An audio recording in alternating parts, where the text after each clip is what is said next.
Maithili express की शानदार प्रस्तुति।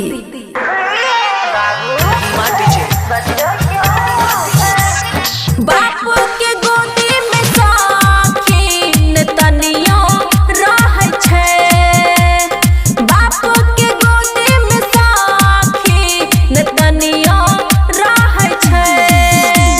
देवरे की हमर बेटी पापा कहै छै, पापा कहै छै।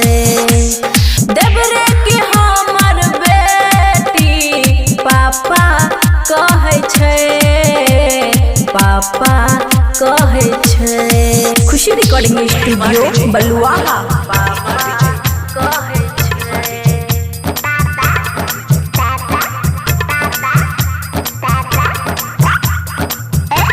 मिक्स बाय अमन अक्के।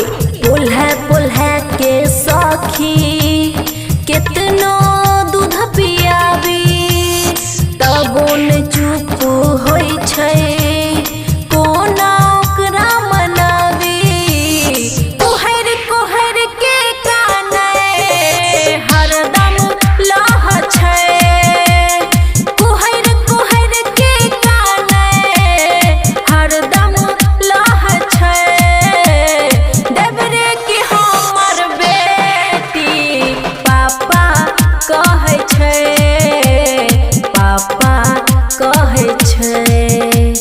देवरे की हमर बेटी पापा कहै छै, पापा कहै छै।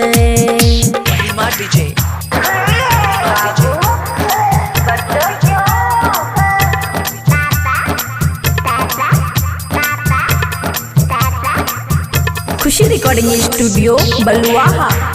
मुँह ओकर गे सखी देवरे से पूरा मिलै छै, अमन अकी देवरबा बात की सारा बुझै छै। बबुआ राहुल के ओ त खूबे खोजै छै, बबुआ राहुल के ओ त खूबे खोजै छै।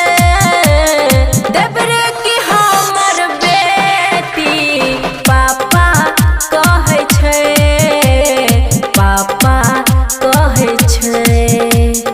देवरे की हमर बेटी पापा कहै छै, पापा कहै छै। खुशी रिकॉर्डिंग स्टूडियो बलुआहा।